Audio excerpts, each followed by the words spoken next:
بنی اسرائیل میں ایک شخص تھا اور اس قوم میں قحط آ گیا. بہت سال ہو گئے بارش نہیں ہو رہی تھی، اور بارش نہ ہونے کی وجہ سے کھیت اور کھلیان بھی سوکھ گئے، جانور بھی پیاسے، لوگ بھی ترس رہے تھے، کیونکہ جب اناج نہیں ہوگا تو کھانے پینے کو بھی نہیں ملے گا. تو بیسیکلی کمی تھی بارش کی.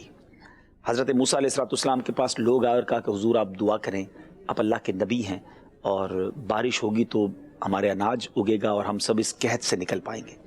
حضرت موسیٰ علیہ السلام نے ساری قوم کو ایک میدان میں جمع کیا اور اپروکسیمیٹلی کم و بیش 70,000 افراد اس میدان میں جمع ہو گئے. حضرت موسیٰ علیہ السلام نے دعا کرنا شروع کی. اتنا بڑا مجمع ہو، اللہ کے نبی بھی ساتھ ہوں، مگر بادل نہ آئے، بارش نہیں برس رہی تھی.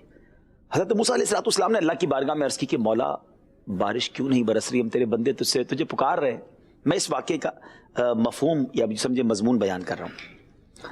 تو اللہ تبارک و تعالیٰ کی طرف سے ارشاد ہوا کہ اے موسیٰ، تمہارے اس مجمع میں ایک بندہ ایسا ہے جو 40 سال سے میری نافرمانی کر رہا ہے، اور اے موسیٰ جب تک وہ تمہارے درمیان ہے بارش نے نہیں برسنا.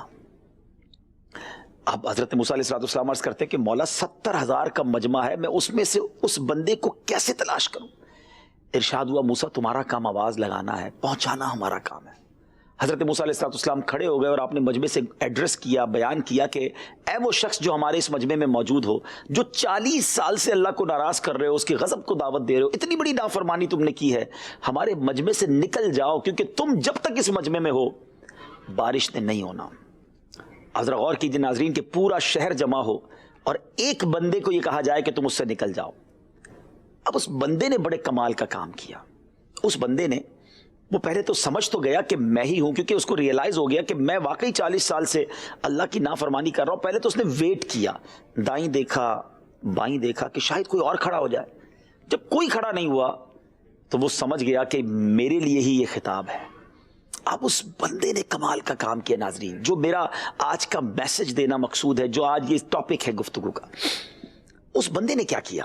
اس نے بیٹھے بیٹھے بغیر کوئی جس کو کہے کہ اہتمام کیے، دل ہی دل میں اللہ کریم کی بارگاہ میں کچھ باتیں کرنا شروع کر دی، کنیکشن کریٹ کیا، اور اللہ سے عرض کرتا ہے مولا آج بچا لے، تیری بارگاہ میں بڑی نافرمانی کی ہے میرے مولا، میں نے کوئی کسر نہیں چھوڑی تجھے ناراض کرنے میں، مگر مولا اگر آج میں کھڑا ہو گیا تو پورا شہر جان لے گا کہ میں تیرا نافرمان ہوں. آج میری عزت رکھ لے میرے مالک، اب تیری نافرمانی نہیں کروں گا. بس ذرا غور کرے ناظرین، اس نے کوئی اجتماع نہیں کیا، اس نے کوئی با آواز بلند بات نہیں کی.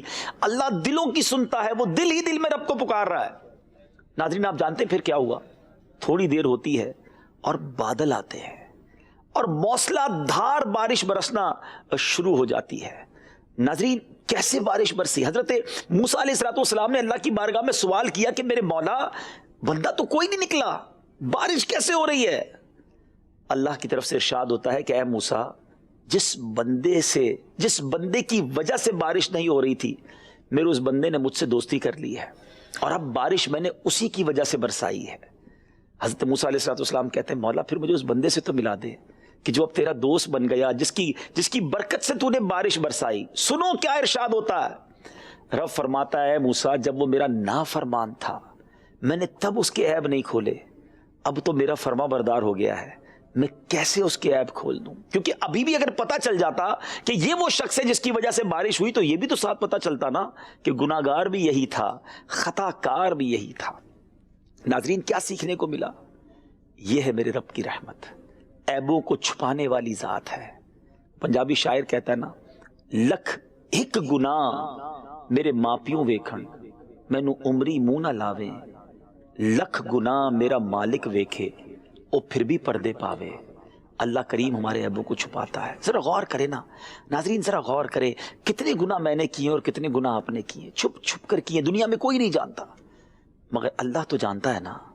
وہ اگر عیب وہ سارے کھول دے، ہم کسی کو منہ دکھانے جیسے نہ رہے. لوگ عزتیں کر رہے ہیں، لوگ ریسپیکٹ دے رہے ہیں، نیک سمجھتے ہیں ہمیں، مگر ہم نے کتنی خطائیں کر رکھی ہیں. بلکہ ہم جیسا خطا کار کون ہوگا جس کو اپنی خطائیں بھی یاد نہیں ہیں، بھول گئے خطائیں کر کے، مگر کہیں تو لکھی ہوئی ہے نا. مگر وہ رب پھر بھی چھپا رہا ہے، پھر بھی عزتیں دے رہا ہے. بیسیکلی جو توبہ ہے نا ناظرین، یہ اسی کو کہتے ہیں ان ندم التوبہ، شرمندگی توبہ ہے. ایک بڑا پیارا شعر ہے، ندامت حشر میں اے آسیوں تم ساتھ لے جانا، ندامت حشر میں اے آسیوں تم ساتھ لے جانا، سنا ہے شرم والوں کو وہ شرمایا نہیں کرتے۔ اللہ کرے کہ شرم نصیب ہو جائے۔ صلو علی الحبیب صلی اللہ تعالی علی محمد۔ مجھے اپنی اور ساری دنیا کے لوگوں کی اصلاح کی کوشش کرنی ہے۔